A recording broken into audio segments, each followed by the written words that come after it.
And this morning I wanted to dive a little deeper into this organic intelligence.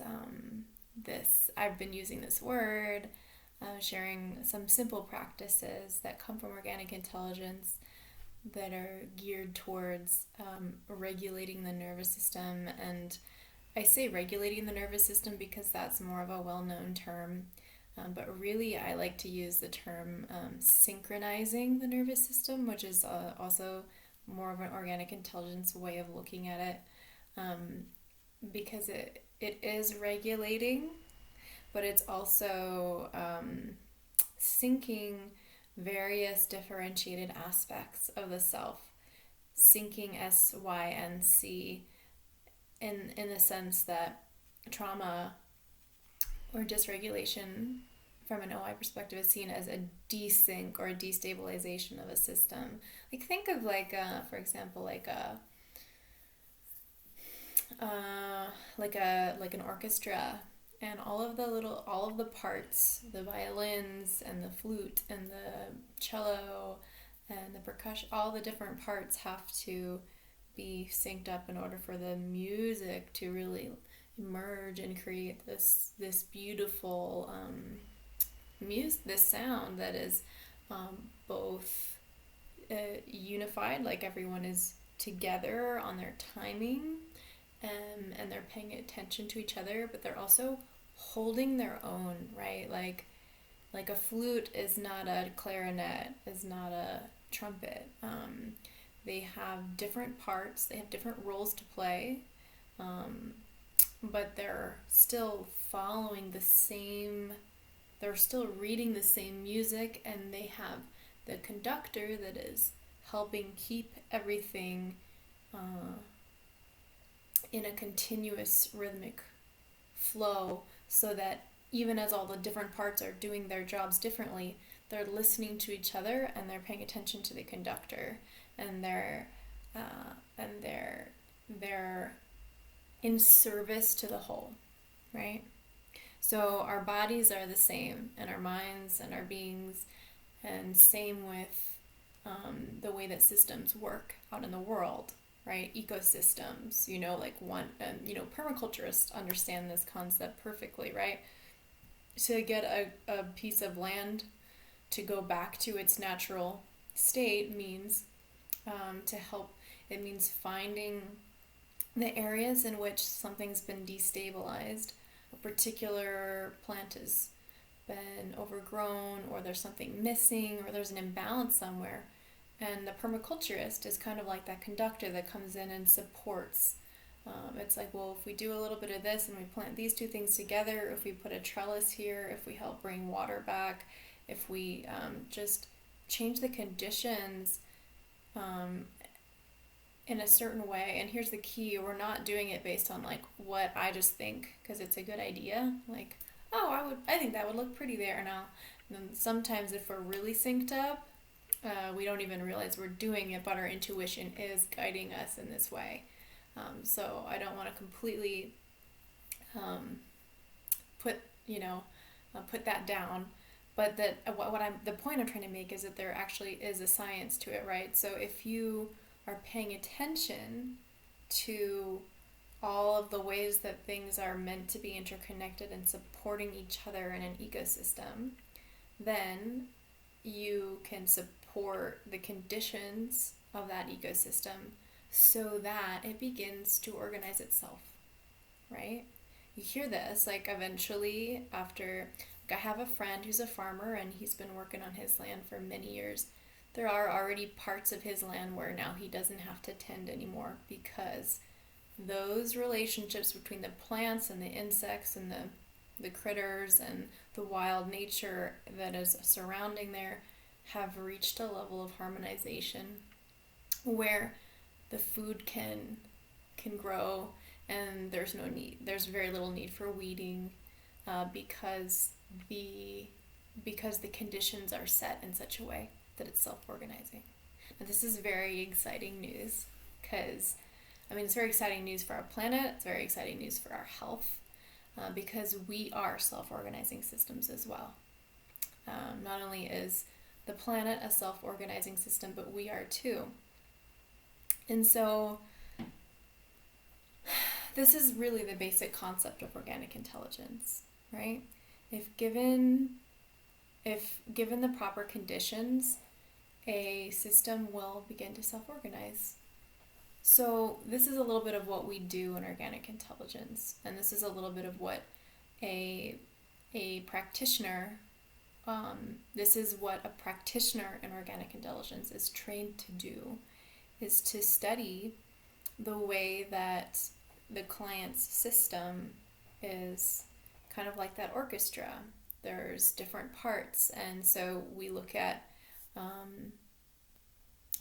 5 different channels when we're looking at a person. We look at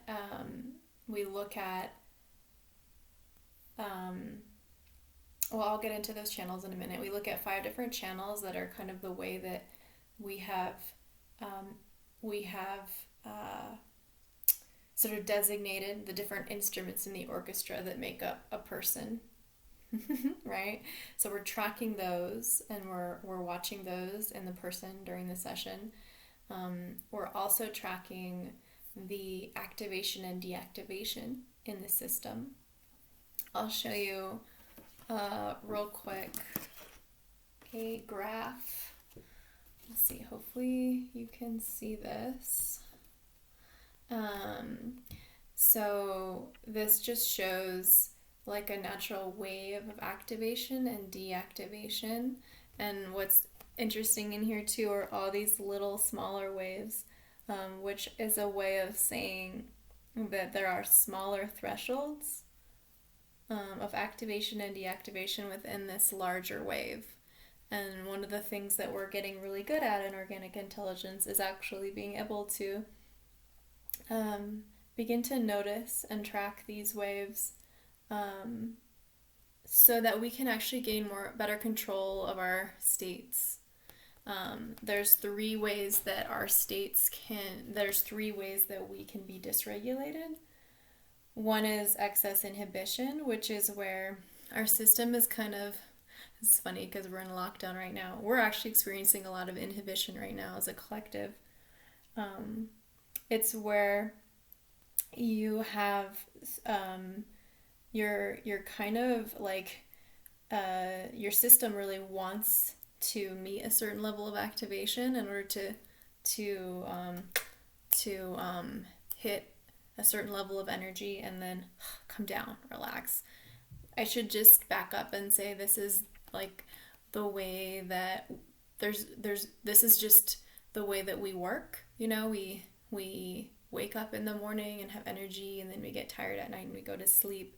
Our circadian rhythms are related to this. Our breath, you know, we breathe in and our heart rate increases, and we're a little more activated. We breathe out and our heart rate decreases, and all these things are connected. So 3 ways. The first way that we can have a failure to meet our thresholds and to be regulated is this excess inhibition, where we're feeling, this is something that you might feel like if you've ever felt stuck, right? Like there's just like this inertia, and it's just hard, like it's really hard to get to where you know where the system wants to go and actually like have a release experience.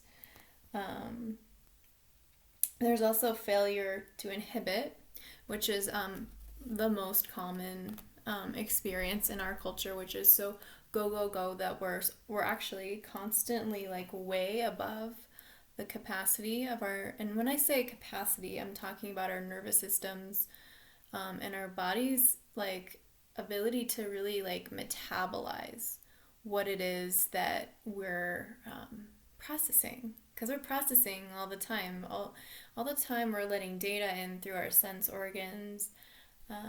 We're having experiences at work, in relationship, and just in our everyday world. Every time we look at the news, every time we open up our phone and are looking at pictures or reading things from people, it's all going into our system, and it's like a data that's being digested, metabolized. And so another way to think about this is like data processing is going up.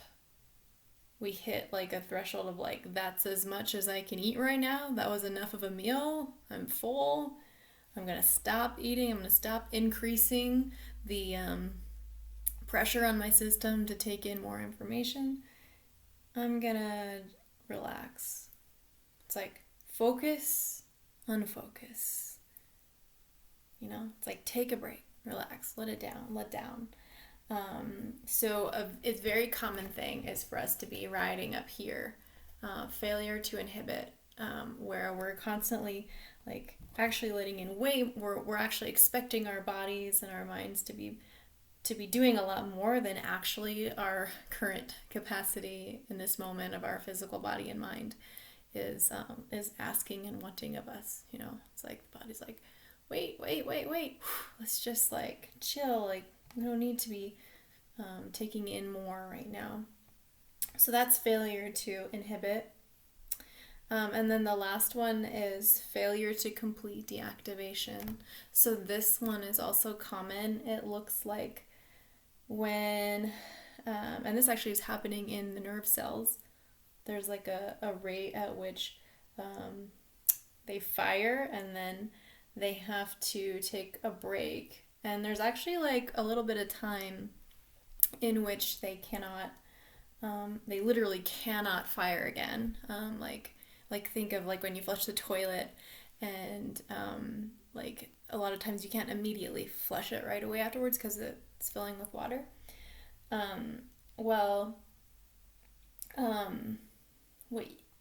Once it's like about at a certain fill level, you can, it's not ideal. You can flush again, or the nerve cell can fire again if needed, right? And that's designed for our survival. That's designed for survival situations where it's really needed for you to get out of there or fight something or just take care of an urgent situation that really is in the moment a survival urgent situation.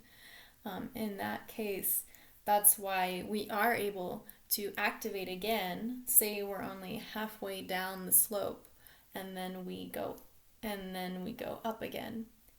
However, we're not designed to be living that way all the time.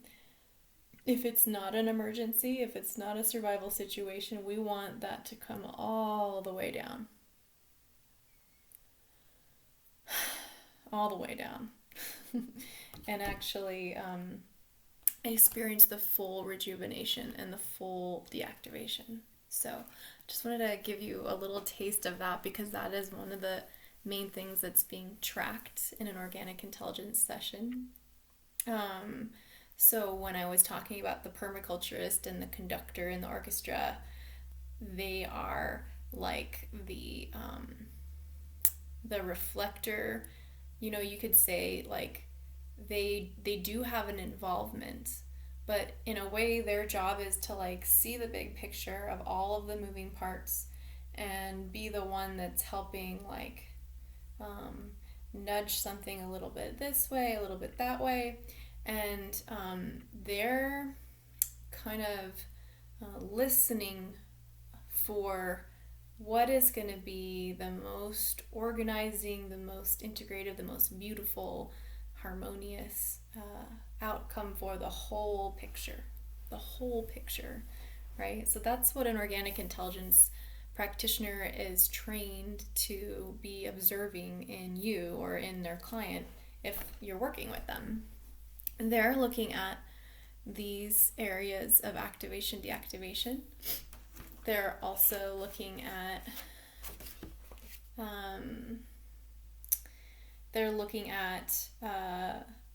where you might what kind of survival states might be manifesting for you, whether that's more in the range of fight, flight, or freeze.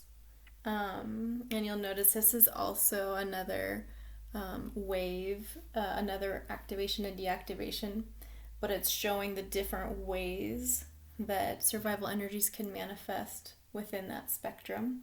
So you have freeze up here over threshold, where it's actually so overwhelming that now there's a shutdown and a collapse experience that is actually the highest intensity of the states. It's when the or fight and flight energy has reached such an extent that it can't be sustained anymore, and so the system just kind of checks out, kind of like a blackout in a town where there just is too much information and not enough bandwidth, and so you just have to shut down some of the system in order to get a break. And that's what often happens in our systems too.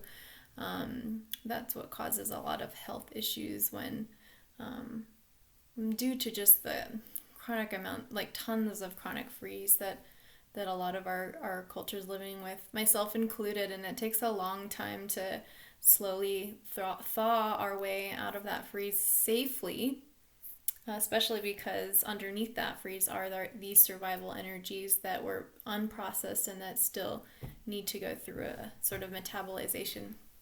Now, what I love about organic intelligence is that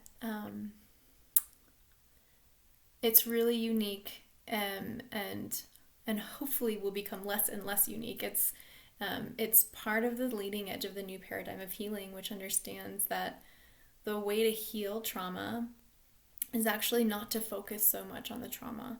It's not to focus so much on what's wrong, because there is this strong component in organic intelligence of it's mindfulness. I'm gonna say there are 3 pillars. There's the protocol, which is the therapeutic model, which I can talk about a little bit as well, but it's this map which shows us 3 phases in which a nervous system can be and helps us to know how and when to intervene as a facilitator depending on the nervous system that's in front of us. So there's the protocol, and then there's the pillar of mindfulness and the pillar of compassion. And the pillar of mindfulness is really key because essentially there's this understanding that our attention is really the main thing that we are retraining. We have this negativity bias where that's just part of evolution and the way the amygdala has worked in the brain of being attracted to what's wrong, right? Which makes sense. Like, alarm going off over here, amygdala says there's a threat. All of my attention needs to go on that threat so that I can take care of that and make sure that I'm safe. And then I can return back to grazing in the field, right? If I'm a deer or eating bananas if I'm a monkey or whatever. Humans are also designed, just like wild animals, to have these momentary occurrences where amygdala goes off, there's a threat, take care of it. This is ideal. We take care of the threat, we come back to our natural state, which is rest and digest, relax. We're eating, we're schmoozing, we're hanging out, we're socially engaging with people, we're feeling safe with our herd, with the people around us.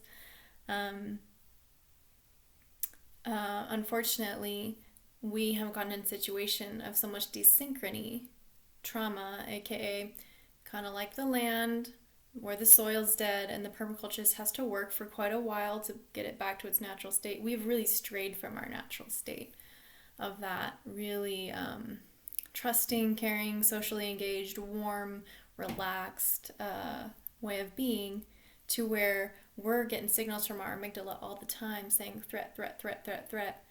And sometimes we're aware of that. It might manifest as like we're really aware that we have a lot of anxiety. We're really aware of our negative thoughts and feelings, and they're in our face all the time.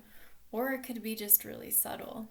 And it could also be this freeze where there's just feeling of like lack of purpose, like a sort of lethargy that doesn't feel restful and restorative, but it feels kind of draggy. It could manifest in like how easily we feel we get reactive or angry at people, or frightened, and it feels like there isn't like a real control over that. And so this mindfulness pillar is really helping us to retrain our attention first and foremost, to recognize that where we put our attention is where our neural patterns are going to grow, right? So there's this what you'll receive if you work with an organic intelligence coach is training and noticing the areas where you're doing this, the areas where you're allowing your attention to get pulled in, by the what's wrong attention, and how you can retrain your attention, to the things that are actually going to cue your body to feel safe, to feel well, to feel present. And to be present is really key. That's why I teach the orientation exercise, which you should check out, and I'll link it below. It's another video, but that's a really basic practice that anyone can do that will help to start feeding the brainstem that information of safe here now, safe here now. Because really, we can't grow and evolve and enjoy the pleasure of challenging ourselves into new experiences without that foundation first. So organic intelligence is going to help that foundation to get super stable. It's going to help stabilize the attention on the here and now, on what's pleasurable, on what's organizing. It's going to train you to be able to listen to that conductor, to be able to read that conductor's cues that say, okay, go a little faster, go a little slower, turn up the volume, back away a little, to listen to that internal conductor that's really your unique sort of self-organizing orchestrator. And it's going to allow you to sort of click into your own natural rhythms in such a way that then life can actually eventually arrive at this place we call phase 3, which is coherence. Gotta get used to this, holding these, this moving from this place of the disorganization, the chaos, that land with the dead soil, where the ecosystem is not getting signals of organization. It's kind of stuck in these looping patterns of always, maybe the water is never running in the direction of where the plants are, or there isn't living organisms in the soil that are keeping it alive. Like there are no organizing signals. The signals are all going in the direction of decay and death instead of allowing life to evolve to this place of complexity. Phase 2, where there's a sense of control. We're regaining control of our system. We're redirecting the land. We're saying, no, this is what we want to do. We want the soil to be alive. We want the plants to be talking to each other. We want things to be well fed and well nourished, and we want the cycle of life to be going in this direction. There's some effort here because things have been going in a dysregulating direction for quite some time, and so they need to be redirected, and there is some effort in that. And an organic intelligence practitioner can really help you learn how to do that in a way that's sustainable and enjoyable, instead of that's enough to say for now. And eventually enough stabilization occurs that we arrive here at coherence, letting go of control. And you'll see this is self-regulation with a lower s, right? We're like getting a healthy ego on board here. This is self-organization with a capital S, which really means our system is regulating itself in such a way where we can take our hands off the wheel. We can step back and just ride the waves like a surfer that's been doing this for years. And you actually, and when I say waves, I mean life.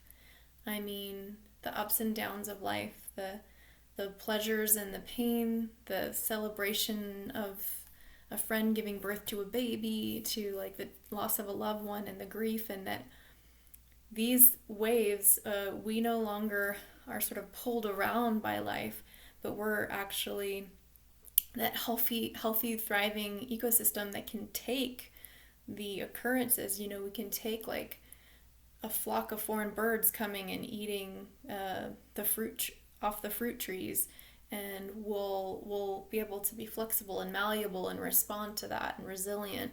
We'll be able to take. And when I say take, it's not like cope, like, oh, I can handle it, I'm gritting my teeth, but actually, like, there's an effortlessness and an ease in allowing life to come, to be felt, to move through.